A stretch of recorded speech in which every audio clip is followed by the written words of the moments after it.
Welcome back to the Believe in Jets podcast, the New York Jets podcast on the Believe Podcast Network. My name is Rami Lavi. That's former Jets running back Bilal Powell. And joining us today, this is something interesting because I work at WFAN, I've worked in the industry, I worked for the Ravens and the Orioles. I've never once, because I think it's unprofessional, asked someone for a selfie at work. I think it's unprofessional. I've never done it. But there's one exception I ever made. One guy I went over to and I was like, we got to send a selfie to Bilal. I took a picture. We sent it to Bilal, and I get back, Willie freaking Cologne. That's all he wrote back. I was like, yeah, that's Willie. So former Jet, former Steeler, Super Bowl champion with the Steeler, and he's part of the SNY pre- and post-game coverage for the New York Jets. Willie, welcome to the podcast. Thanks for doing this.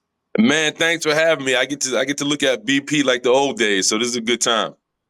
Man, hey, appreciate you for joining, man. Appreciate it. Blessing us, man. Appreciate All right. it. No, appreciate it. Let's start with the game on Sunday or Monday night rather. That's where we got to start. What you guys see, both of you, either one of you, biggest takeaways from Monday night? Oh, the line of scrimmage. Definitely the line of scrimmage. San Francisco, they controlled the line of scrimmage on both sides of the ball. I'm talking about offense, defense. This kid, I don't know who he is, Jordan. Who is this guy? I mean, he came out of nowhere, but 94 of his rushing yards came before contact. To me, that as an offensive guy, I would love that. Willie, you know that's controlling the offensive side, offensive line of scrimmage. What are you talking? What are you thinking, man? Well, a couple things. One, we love to tell the story of David and Goliath, how David beat Goliath, right? David, ran around the corner and found out that Goliath was a giant for a reason, right? And the bully was as advertised for the San Francisco 49ers. And a lot of people walked away from that game feeling somewhat maybe somber that like, man, yeah, we got an offense, but our defense, which is supposed to be the face of this team, looked like they got beat up. But we have to remember that this isn't the same defense that was last year. We don't have JFM. Al Woods is no longer there. We forget Quentin Jefferson was a big part of that defensive line. So you talk about beef eaters who could really allow C.J. Mosley and Quincy Williams to run crazy and make those tackles. What happened, what you saw to BP's point was, the D-line tried to put up a fight. But once you kept leaning, they hit the ISOs and the whams, and it was a repetitive situation, and they were able to, the 49ers, their time of possession was 38 minutes within the game, right? So that's insane in itself. And if you go back to the second half of that game, you start seeing the D-line getting gate arms, right? They start allowing the guards get to the second level and kind of walk up on the linebackers. For Christ's sakes, I think Tony Adams had a sack. C.J. Mosley had a sack. I think our leading tackler was C.J. Mosley, and I think somebody else in the secondary. So with all that said, man, the Niners said, hey, man, we can't attack the edges. They're taking the edges away from us. So we're just going to make it a phone booth fight. And that's exactly what it was. I mean, it was a phone booth fight. It was my face mask against your face mask. Let's see who got the biggest cojones. And it was the Niners, right? But this is a lesson I think all good teams have to face. Just because you have Aaron Rodgers or a significant guy in a helmet who can win you games, that doesn't allow you to just walk out of the building with a W. You have to earn it. You got to play 4 quarters of high-octane football and match the intensity. The Jets came ready to fight, but it was very much like Peter McNeely going against Mike Tyson. The first 60 seconds, he's like, oh, Tyson may lose this one. And then Tyson said, okay, I'm here, and knocked his damn head off his shoulders. And so that's what the Jets ran into. The Jets now have to realize moving forward that just because you have Aaron Rodgers, just because you have a Sauce Gardner and all these names on your roster, doesn't mean teams are going to tap. The Titans will not tap Sunday. Let's be very clear. They will not tap. They will walk into this building looking at that tape and say, all right, we have Tony Pollard. We may not have the best offensive line. We may have, if we can make this a gritty game, control the time of possession, we may squeak out of this building with a W. That's how they're thinking, because that's what teams do when they feel like they're undermanned. We just got to control clock, keep Aaron Rodgers off the field, and we got a shot. That's what people have been trying to do to Tom Brady for the longest, right? But Tom had a defense. Tom had a defense that was detailed, disciplined, and gritty, and then they get a lot of time. Tom Brady get back on the field and do what Tom Brady was able to do and win 7 Super Bowls, and we now see him as the GOAT. Boomer Esiason said on the morning show that the Jets defense never really had to play against a real offense, because the past couple of years, teams would look at the Jets and just say, oh, well, as long as we don't turn the ball over, they're not going to do anything on offense. So we don't need to get too creative. We don't need to be that great on offense. Do you think the Jets defense has been a little bit overrated because they haven't had to face a more high octane offense? Go ahead, BP. I mean, I like what they did last year against the Super Bowl champions, Kansas City Chiefs. They held Patrick Mahomes to 23 points. And, you know, I this was a test that I think we all needed to see, especially from as a fan, as an organization, where we stand against the Super Bowl runner-ups. Now, what I did notice, Willie, is we had guys going out of the game with nicks and bruises. And you're talking about the preseason stuff. And San Francisco just looked like the more physical football team coming into this game. You see guys like Sauce Gardner going down, CJ going down, Michael Carter going down, and you're now holding your breath because we didn't even get a chance to see the San Francisco 49ers line up with a Christian McCaffrey in the backfield, and they still did what they needed to do from an execution standpoint. But like I said, man, it's one of those things where you wanted an early evaluation as an organization. Yeah, we were excited to see Aaron Rodgers come out, start fast, but as the giant in the fight went on and the body blows kept coming, you just seen the absence of a couple of players from that defensive side of the ball.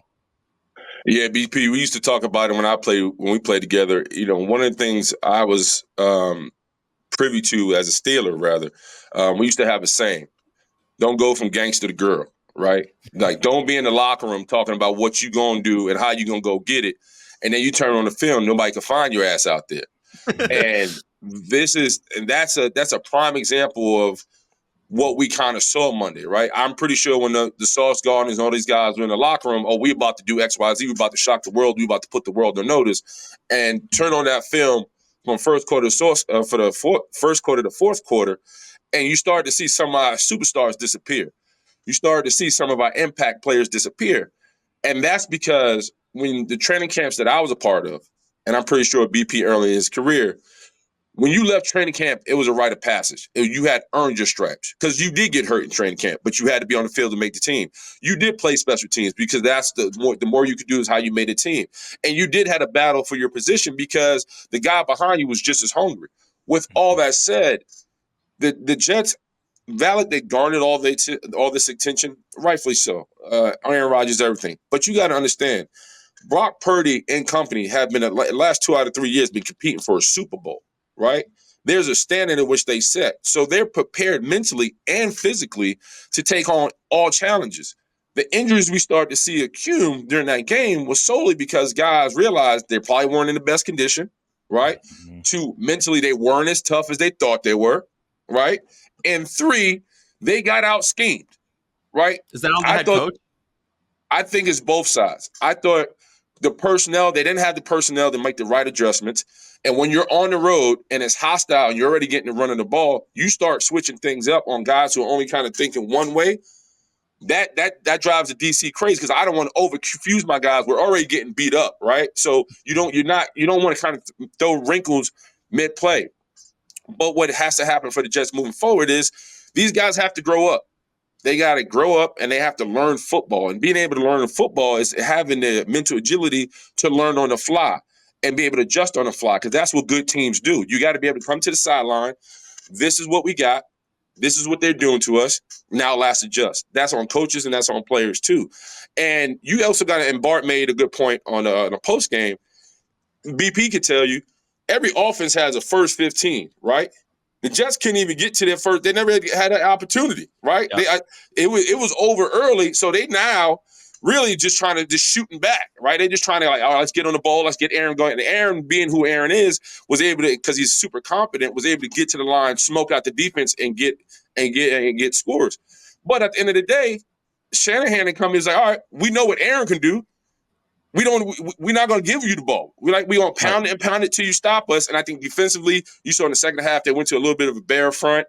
But those guys, some of those guys, you understand quickly, the Jets kept 10 defensive linemen, right? 3 undrafted, by the way. Some of those guys ain't never been no dogfight like that. That was an Mhm. old school Steeler Ravens type dogfight. It was, we gonna beat you up until somebody tap. Some of them young boys ain't never been in no situation like that. But that's why I walked away from the game feeling like, okay, this can either make you or break you. You can say, all right, that's next level football. If we want to be who we say we want to be, then we gotta be able to go pound for pound with an outfit like that. So it's a learning experience. So that being said, what did you think of Aaron Rodgers? Go B. I'm gonna go behind you, B. But, I mean, Aaron Rodgers, I think he did what we thought he would do. But the New York Jets did try to feed their guy Brees the Beast, and the run game was not happening. And then I think San Francisco made a great adjustment when they saw that, okay, they want to go to Garrett Wilson. They found a way to bracket that guy, and they couldn't run the football. And I think now you have Aaron Rodgers trying to depend on Lazard, who had a big drop in one of the drives that the San Francisco Opening 49ers drive, yep. accounted for, went down and put up some points on that next drive.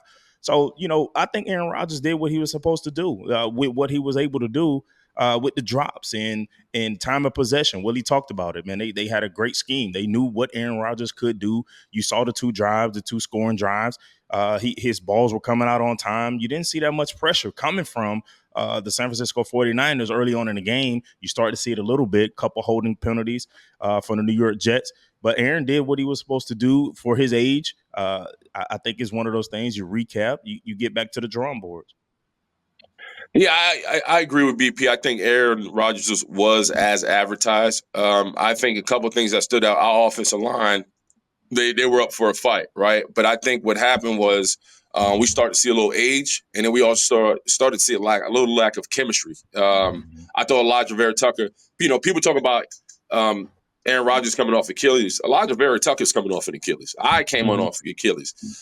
There's a lot of mental and spiritual body work you're fighting with yourself to say, all right, I want to get back to being the guy I want to be, but can I anchor on the bulls? Can I pull? Do I still have that range that I used to have prior to the injury? So that was, I saw a lot of kind of what I went through coming off an Achilles with Elijah Vera Tucker. You want that strength. You're in the phone booth. However, you're still not trusting that Achilles. So I saw him go through a little bit of that. I saw Tyron Smith, who I'm a big fan of.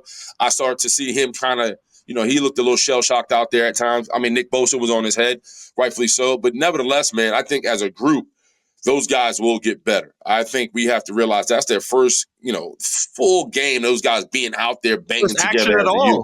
Correct. They didn't play in the preseason.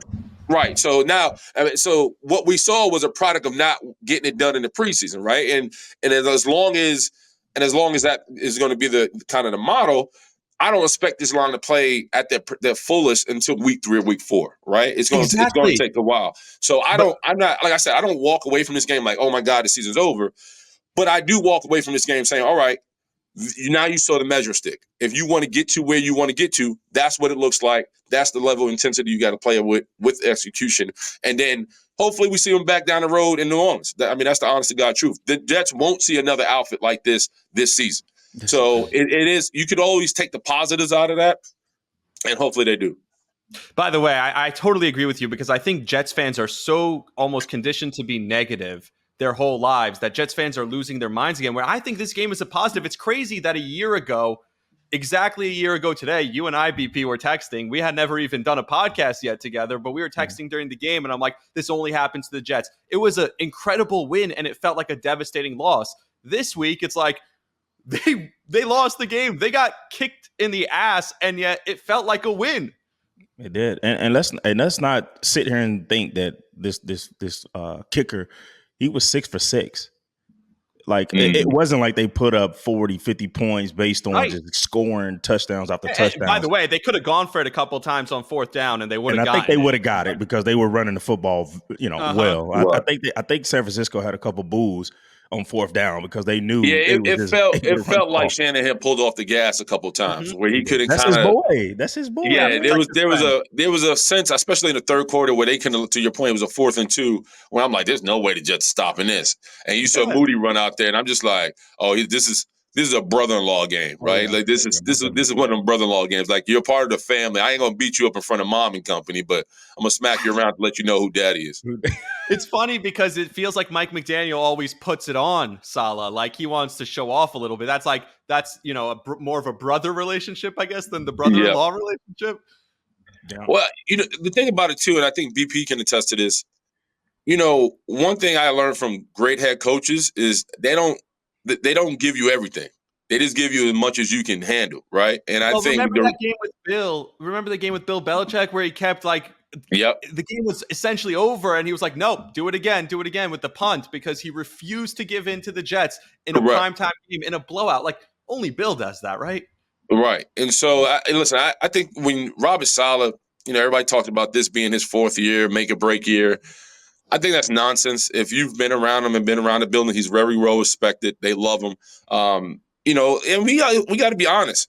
And I threw a shot at Zach Wilson. I mean, for the last 2 or 3 years, man, it was a dark cloud.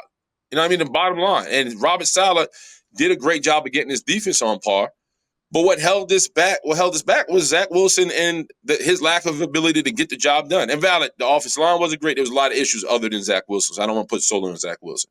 But they don't have that right now, right? And so now if you're Robert Saleh, you walk away from that game. And when he says, listen, the defense will be fine, we will be better. I believe him. I don't think Yeah, I don't think it was coaches talk. I believe him but he solely also because of Aaron Rodgers and Tyrod Taylor.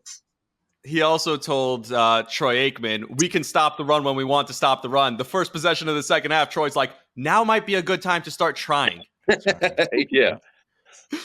But that just Yeah, shows you, once again, it shows you when you don't have JFM, who's curling with the Broncos, Al Woods, who I actually talk. I'm like, hey man, don't hang up your cleats. You may be getting a call here soon. yeah. He's on the couch. I don't know where Clinton Jefferson is at, but however, all three of those guys are big 300 plus guys. And so that was the issue. I mean, and by the way, Trent Williams is the only dog on that line. I mean, they had other good guys, but that was a young Rookie Niner guard, line. yeah. But that was a Niner line who was ready for the fight. That was Yep. ready. That was ready for the punch, and they knew how to play together, and there was a cohesiveness, and and it showed. It showed. And BP started it off right. They owned the line of scrimmage. Bottom line. You mentioned guys waiting for a call. You guys are opposed on this, so I want to ask both of you this. Bilal, you believe Hassan Reddick is a luxury piece. Willie, you've been steadfast when you hosted it on WFAN. You've been saying they need Hassan Reddick. It seems like through week one, Willie is right and Bilal is wrong. I want both of you guys, I want to get your opinion on both of it. Bilal, do you think now they need to go call Hassan? And Willie, do you think they're going to give in to Hassan?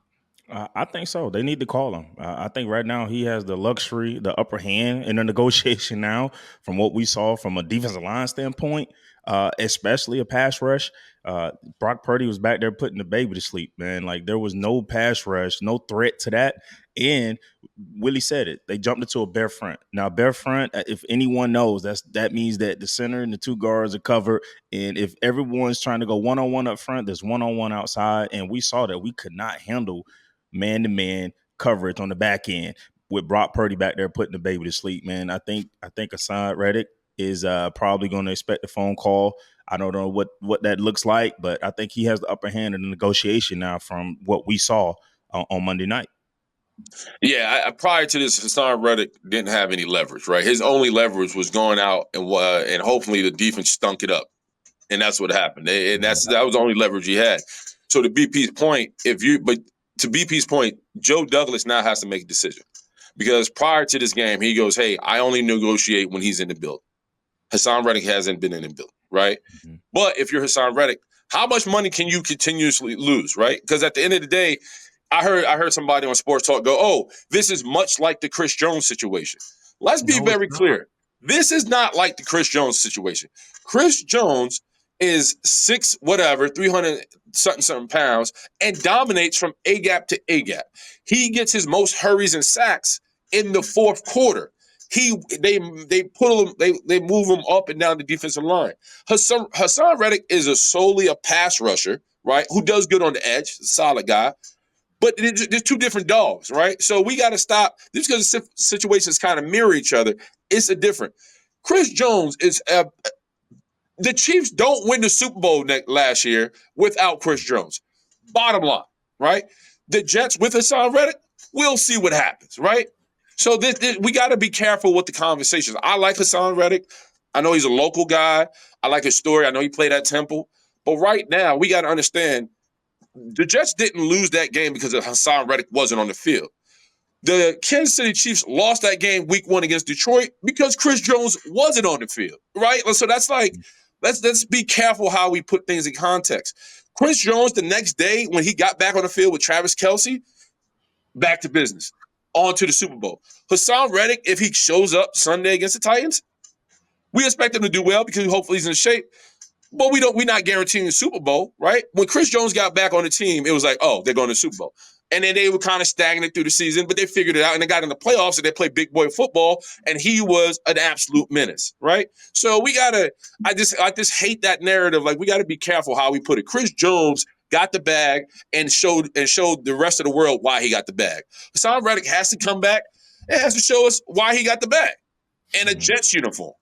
Like this Right, exactly. That's So the other thing. Chris Jones was already a Kansas City Chief. He was already in that locker room. But I said this right after the game. I said, if those players on the Jets defense take issue with the Jets going out and paying a guy who was never in the building, you should have played better. You should have tackled better. Sorry. Yeah, and I also think it also warrants one thing. If you're like me and BP, and I know BP's from the old school a little bit like me, you stay out of man's pockets, right? Whatever happens with Hassan Reddick and his issues with money, if I'm on that defense side of the ball, I don't talk about it. Do we want him here? Yes. Do we need him? Yes. How do I feel about him getting the money? I don't answer that question because Hassan Reddick has earned that money, right? In my eyes, 4th season, 11 sack plus guy, played on the Super Bowl team, yada, yada, yada, on and on. Now he's a Jet. For me, I just want him to be a Jet, go to battle with me. That's all I care about. Yeah. All right. So you mentioned it. You guys played together. So I want to talk about this for a second. I found out listening to you for 4 days or however many days it was with Jerry Recco on WFAN. I love Jerry. Yeah, dude, you are like a wordsmith. You make stories come to life. And I ask everyone this. We've had a couple teammates on. I need a story about Bilal Powell, just something from his playing days, because he's so straight down the line. He's a hardworking guy. Every Jets fan love him. We need something a little bit, maybe a time he had to call Bobby Mastrodi, something. Well, I'm gonna say this, man, and I don't say this about a lot of people, just because I'm a little bit of a hater, but also I like to be genuine and authentic. There's only probably 10 people in my whole career that I said if I had 5 or more of them, I would have won multiple Super Bowls, and Bilal's one of those guys. From his work ethic, from how he carried himself, his demeanor, and how he approached the game. I have a couple stories. So my first story is I remember BP he was dealing with a high ankle sprain, and I could see, and I was banged up myself, and I was dragging my leg onto the field damn near every time. But I remember he had a high ankle sprain, man, and it was like a gloomy day. We weren't winning. It seemed like all of New York hated our ass, and you could start to see, not to be cursing on here, you start to see the bitch assness leak through the locker room. And I remember going out there, and we're kind of going through our whole thing, and BP is all suited up, hoodie and everything, and his ankle's damn near like a cast, right? And he's getting through practice, and you can see him grimacing every time, just fighting and fighting. And it made me feel like, damn, somebody gets it, right? You only have a short window to be as fucking great as you can and be on this stage, a part of an NFL team for so long. And he was just fight. You see the fight and grit, and I always held that near and dear to my heart. And it's because I wish more guys would have looked at me and BP about like, hey man, just keep fighting, right? Even though the world hates us and everybody, we're not as we should be right now from an expectation standpoint, but keep fighting. And I watch this guy, much like myself, get off the training table, not make excuses, and go to work. And I just always appreciate about him. And he was my locker mate, so we always had side conversations. One of my favorite stories, I tell him all the time, Giants versus, he knows what I'm about to say, Giants versus Jets. I'm injured. I'm in my graves. Todd Bowles is our head coach at the time. The injured guys aren't allowed on the sideline. They usually put the guys in the press box or whatever, and or in the box wherever they go, and you kind of just watch the game. Anyway, I was allowed on the sideline, so I'm talking to the offensive line. Anyway, our offense is if Fitzpatrick's at quarterback, we start marching to get the Giants. Anyway, DRC for the Giants, cornerback, and makes a tackle on the sideline, and one of our guys made a good move on him, and DRC stands up, and I'm talking buku shit to him. I'm in his face talking hella cash, right? Like, we about to whoop you, whoop-diddy whoop, whoop, whoop. Well, when I look up, the ref is standing right here. I didn't know the ref was right here. The ref throws the flag. 15-yard penalty. I got penalty or whatever. And I'm just like, okay, who's it on? The ref points at me. And I'm like, me? And he's just like, you're out of the box. And I don't think I was cursing so much and so vulgar. I think it scared him, right? So he's just like, oh, shit, who's that? Like, just threw the flag at him, right? And so I remember I was like, you gave me a flag? He was just like, you're out of the box, you're cursing. And DRC's like, come on, man. And we're going back and forth. Bruh. I looked at Todd Bowles. Todd Bowles goes, just like, what's the flag for? Because we had just did I think we got like 10 yards on first down. Yeah, going towards the red zone. Yeah. And I looked down the sideline, and Todd Bowles looked at me. If he had lasers that could shoot out his eyes, he would have split me in half, like from Bad Boys. It would have been on some like Homelander type shit. And I was just like, he just looked at me with the meanest damn face I ever seen a human person give. Like I was scared to look at him. Fast forward, man. Opening drive, we throw a screen at BP, and he takes it to the crib. We score. And I remember once we scored and the team went crazy and everybody's running on the field to congratulate the offense, I just seek into the background. Like that Homer meme, I'm like, yeah. And I said, thank God for Bilal Powell. Thank God. So that's one of the stories. But no, we partied, man. We hung out. I got to know BP on a personal level. He knows the Pouncies. He knew, we got similar people we know. And it was funny before I got to Pittsburgh, Marquise Pouncey told me about BP. They was like, man, you got a real one. We knew some guys up there. And so it was good that all the good things I had heard about BP was real. He's authentic. He's dope. He's funny. And he's just a kick-ass football player that I wish I would have played longer with. And so guys like that, you just kind of hold closer to your heart. And, one thing about this league, there's a lot of good guys and a lot of bad guys, and there's a lot of wanksters and a lot of gangsters, and there's a little bit of everything. BP was 100.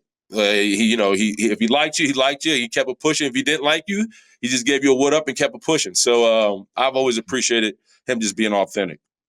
Well, I will say, Bilal, you actually credit Willie for that touchdown a little bit because you said they changed the play call, right? I did. They changed the play call. They changed the play call. But hey, I'll tell you a good one, man, a good story, and it's going to align well with what's going on this weekend when the Jets travel back home or travel down to Nashville on Sunday. I remember that big brawl we had in Nashville and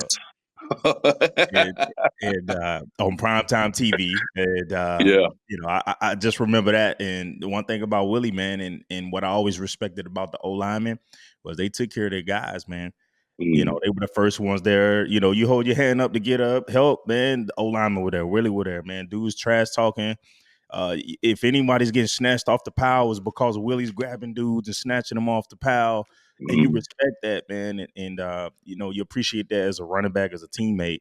But I do remember that. That was a big brawl. I think it was like at the end of the we wasn't winning at the time, but we was like, all right, we ain't gonna win. We're about to fight, then. Let's do this, man. And I think, Willie, did you start it off or was that the Brickashaw? Which one? No, what happened was I forgot his name, Casey, he's a D tackle. He had got the mouth. So him and I'm losing all these names. But anyway, Gino ended up getting the shit smacked out of him to the point where during the TV timeout or after the play, somebody smacked Gino so hard that his damn face mask and his helmet like spun behind him like a Daffy Duck cartoon.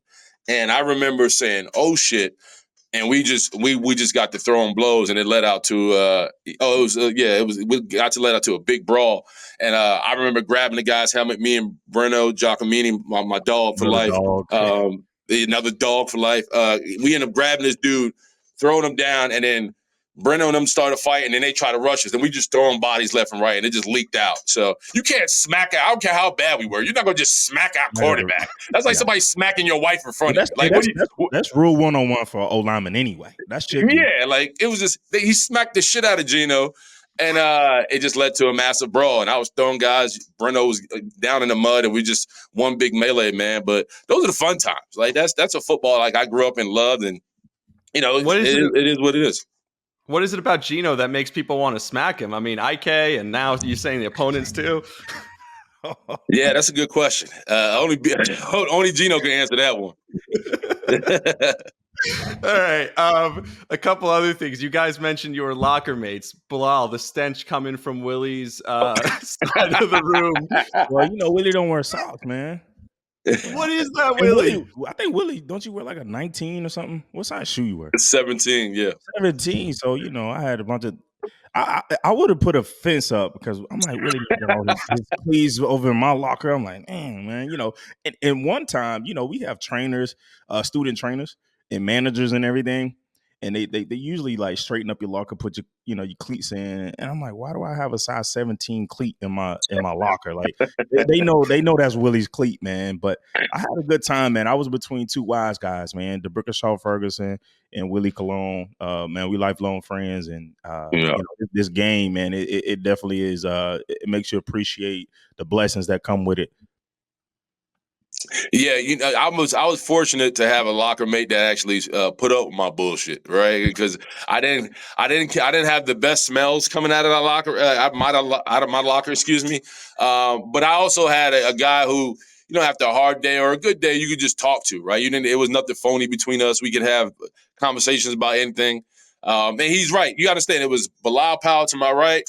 It was Snacks to my left, and then it was Brick, and then it was David Harris, and we were kind of on our own little code, right? Yeah. And so we kind of all. I loved my locker room. I loved my guys. So we just laugh and talk and bullshit and have a good time. And one thing about the locker room, and you see it a lot on TV, especially movies. They try to emulate the culture and the chemistry. And it's always hard because a lot of what makes the locker room great is not only the intimate one-on-one between you and the guy next to you, it's also the belief that the guy, it is a false belief too, that this guy is always going to be here, right?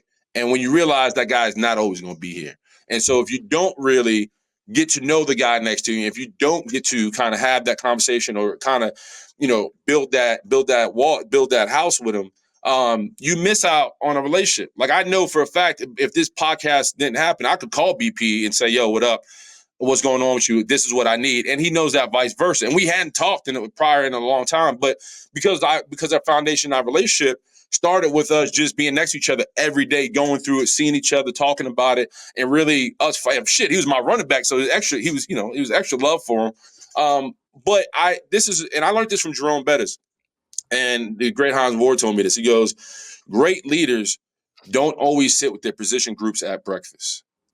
Great leaders go sit next to the kicker one day, get to know the kicker. He sits with the DBs. He peppers himself around the locker room. And he said the reason you do that, because on game day, and you're talking to a group of men who are about to go out and do what they need to do for themselves and their respective families, you want them to know a familiar voice. You don't want to be the guy to only talk to your guys on game day. And then when you're in the building and the intimacy of your locker room and your building, you got nothing to say from them or you got nothing to talk to them about. That's messed up, right? So for me, I always want to be consistent in that regard. If I saw guys in the locker room or a training table or we in the lunchroom, man, I talk to everybody. Like I didn't have any like, oh, those aren't my guys, or that's just the defense. I kept it 100 with everybody, because on game day, if I come to you, I'm like, yo, you need to pick your shit up. You know who I am. You know who's talking to you. Or if I come to you on game day, I'm like, yo, let's go get this money. You know who's talking to you. But if I'm only talking to you on Sunday when the lights are on and people are watching, then that's a little fake, right? That's a little weird. So I just always received that from Jerome and Hines. It was like, no, you go to the lunchroom, man, sit with everybody, talk to everybody. Even if like I hung out with I remember I hung out with Tanner Purdom, and I hung out with Nick Falk, and I forgot he escapes my name. He was our punter from South Carolina. I hung out with those guys at Bounce one night, and we had a funky good time. I mean, we got drunk like we was going to jail for 8 years, right? So like those guys were familiar with my voice. They were familiar with who I was as a player and the leader I wanted to be. I just never liked guys who were one way. Like on Sunday, I'm like, yeah, let's go take on, let's charge the hill. And then on Monday, Tuesday, I'm walking the halls. You're like, Yeah. nah, bro, that's not. I didn't There like was a that. lot of So those I guys. never want to be that guy. There was a lot of those guys. Yeah. All right, so I got to ask, because 2015 was one of my, best years as a Jet fan, unfortunately. But guys, what the fuck happened in Buffalo? Everybody asks that question. What the hell happened in Buffalo? Two-star Sammy running back. Watkins is what happens. Sammy Watkins, 3 picks. Rex, it was a Rex get back game. A lot. I think, when people talk about that game in particular, because obviously if we win that game, we go into the playoffs and we potentially play the Bengals in the next round. And there's no doubt in my mind we would have got the Bengals the next round. But I also think it goes back to what we talked about against San Francisco 49ers. You have to match the other team's intensity. The Buffalo Bills walked on that field a couple of things. They knew it was Rex's last game. It was going to be their last game as a ball club. Collectively, that team was going to be broken up. And they weren't going to the playoffs. There's no way they were going to the playoffs. So they treated that game like if it was their Super Bowl. I think we assumed, because we had Revis and company and because we had Fitz, and Fitz was familiar with Buffalo, and we had this, our running backs were humming at a high level, and we had Decker on the outside and Brandon on the other side. We were going to just kind of walk into Buffalo and be better. Rex schemed our ass up. He was very familiar who the Jets was, because he was just in the seat. On top of that, I don't think we defensively matched up well, right? Like, we were playing zone. We didn't double cover Sammy Watkins, and he had a goddamn day on us. And on top of that, offensively, we didn't execute at a high level. And we played like that for 4 quarters, and that's why we lost. Yeah, kind of tough times for Jets fans, I'll say that much. Real quick, I don't know how much time you have, but you said right before we came on, it's actually kind of funny. I was wearing a hat, and Bilal's like, I was like, should I go with the hat, without the hat? And he's like, your hair looks good. I'm in search of a new barber because I hate my barber. We could get into that, but that'll be another half hour for sure. Willie, you just cut the dreads for the first time. What was the decision? Yeah, man. Like, I know we were talking about it behind the curtain before we got going. I have been growing my hair since I was 24 years old. And like I said, I had put checkpoints like, oh, when I turn 40, I'll do it. Well, I'm 41. Never happened, right? And I was like, oh, when I get down to 260 pounds and I'm lean and trim and I got abs like BP and I'm all rocked up, I'll cut it then. It's kind of my new look. That hasn't happened, right? And so it really came down to either now or never. I cut it this past Saturday. I got in the chair with my hairstylist, the girl who had been doing my locks for forever. I was just like, let's just do it. And she did it. And as she was trimming away my hair, cutting my locks, man, I felt lighter. I felt like it was like a sense of relief. I think sometimes we forget we carry our trauma in our hair. Like I lost my mom, I lost my aunt, I lost my uncle, all in the last 2 or 3 years, right? And just so, and then you talk about I had children, I got married, I started my media career, on and on and on. So what the good has come the bad, and you carry that all in your hair, and it's been a part of my identity, right? 66 with the dreads coming out, flying out the tunnel, that's always been me. So it's just been a transition. And so I'm happy I did it. I don't have any remorse. I'm not like, oh my God, what did I do? I don't have none of that. I am happy I cut it. I sleep a lot better, I guess, because I could like to turn my neck and twist and turn. But this big old mane that I was carrying around. So I have no complaints. I'm happy, and I feel better, and it's good. Bilal, you're going to be in Tennessee. What do you guys expect to see the rest of the way for the Jets? I think it was just a huge learning point for them Monday. I do think they're going to be an offense when I'm looking at them from a chemistry standpoint. They're going to pick it up. A couple weeks. It may take them a couple weeks to get things going. You see, they tried to get Breece Hall going early. That wasn't happening. So they have to continue to just build that chemistry. A lot of new faces on the offensive line. So I expect them to win this game Sunday against the Titans. There is no doubt in my mind that they don't go down Nashville and win this game. And I think just put pieces back together and continue to roll. Yeah, I'm with BP. I think this was something they obviously could watch tape, learn from. But I think from an offensive side, we didn't see a lot out of Conklin, right? I know they kind of have Mike Williams on the pitch count.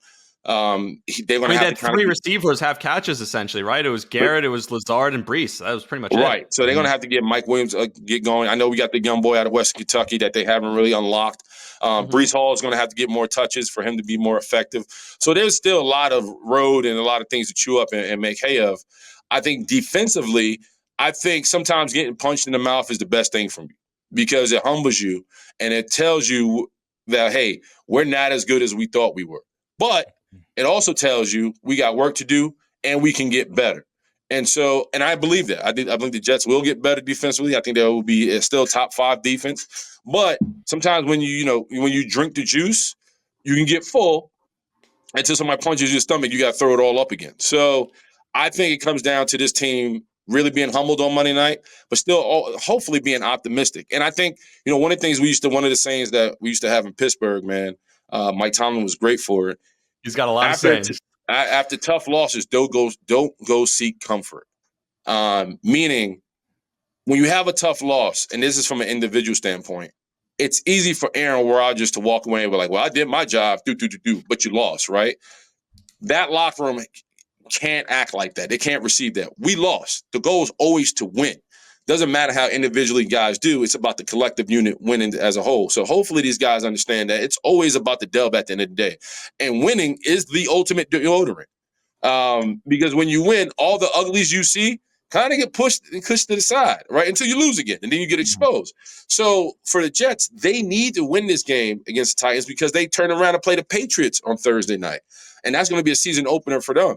So you talk about momentum. If they're able to beat the Titans, get it done on the road, take that momentum on a short week at home against New England, and then kind of keep pushing, that's how you build momentum. That's how you change the culture. That's how you get the ultimate deodorant, which is winning. All the uglies that may be kind of hanging around this team, that kind of gets washed away. And now the season's on and going and upward and forward. So I think it's exciting. It's an exciting year to be a Jet fan. But I think most Jets fans, like me, I got to be honest, I'm watching every game with tempered emotions. I try to be like, yeah, let's go get them. Like, oh, okay, it's week 1. All right, let's see what week 2 looks like. And we're just going to kind of move in that direction. It was so funny watching the whole game. I was just like, hey, he's healthy. Rodgers is healthy. That's how I was thinking about it. And that's what he said too. I wasn't even paying attention to the score. I was like, oh wait, shit, we got our asses kicked, Right. But go ahead. No, I would say lastly, I think he admitted that too. I watched him on Pat McAfee. He goes, hey, I was blessed to be out there. I got hit. I didn't get hurt. And I walked off the field not hurt.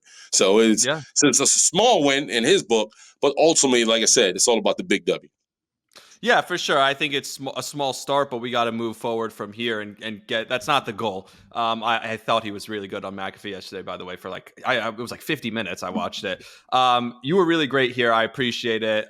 This was awesome. If you have time for one more, do you have time for one more? Because just something I wanted to ask about. One more. Yeah, one more. Bilal and I talked about this before also. With you played guard and tackle in the league. So with all the offensive illegal formation penalties, I know it's going to be a point of emphasis early in the year. What do you think is going to happen with that? We saw it in the Ravens game. We saw it in the primetime game for the Jets. I feel like by week 4, it's going to be gone. They're not going to be calling it anymore. But what do you think of that? Listen, it's different, right? Because as an offensive line, we're taught to break the line of the center's hip or shoulder pads, so to speak, when we line up. It's obvious that the NFL wants to make this a thing. They tend to do this year after year. They'll pick one penalty or one situation where they're like, all right, this is the one we're going to hammer home. And so this is what they're going to do. So the guys have to adjust. Part of being a pro ball player is that being able to adjust. You may not like it. It may be uncomfortable, but you got to adjust. So if this is what they're looking for, and this is what's going to be kind of a running narrative that, hey, if you're going to have these illegal formations, and we're going to call it. Because at tackle, I damn sure used to kind of lean back and try to get the foot back. And then I always, just because I was always going against guys who can flat out go get it. So I try to take every inch I could. But the refs are looking at. And so you could either not adjust and get penalized, or you can adjust and understand that this is the new NFL, that that's what they're looking for on Sundays and Mondays and Thursdays. Willie, where can we find your work? Obviously, we know SNY. What else you got going on? Right now, man, I'm a free agent shopping myself around. I got a couple things. I'll be hopping on Carton in a week or two, joining him and Mark Schlev. And, just plug and play, baby. That's where I'm at. Plug and play. Will I see you back at WFN anytime soon? Ryan Hurley, what up? He knows he's my guy. Ryan, all Ryan has to do is call me. But I love working with Jerry. Jerry was awesome, man. You know, one thing. You guys were awesome. Yeah, one thing you gotta, and you know this, and BP probably knows this. When you're in the booth with somebody who you don't really know, you're always worried about what jokes land and what jokes don't, right? Everything landed with Jerry. I could tell he's my type of guy. He's a little bit of cynical at heart. Yes, but a little. he's a little cynical at heart, but I like how he was able to talk sports, and we were able to kind of just take the car and go completely left off to the road, and then would take it back on the road. That's my type of radio. I feel more comfortable like that. Talking about the Mets, Yankees, and all blah blah blah blah for 4 straight hours, my mind would have probably just left 2 hours into it. But he did a great, huh? That's Craig right. Carton, yeah. Right. So he allowed me to kind of have that mental breather, a lot of my personality and my wit to kind of show. And we were able to kind of get everything out, but also kind of have some off-brand humor, which I think a lot of people appreciate it. But that's kind of my style of radio I like to participate in. Well, we appreciate you doing this. Maybe while you're a free agent, you could stop by a couple times more because anything this was for awesome. BP. He knows that. Call me anytime. We can yell in the basement together. I don't care. We'll have a good time doing it. BP, you got the last word. Oh, no, man, I appreciate you coming, man. Listen, I look forward to having you back on the show, and hopefully, man, it's a W, and we can really see that train, go in the right direction. Yes, sir. All right, I'm with it. Until next time, everybody, like, subscribe, share the podcast. We appreciate you all for listening. See ya.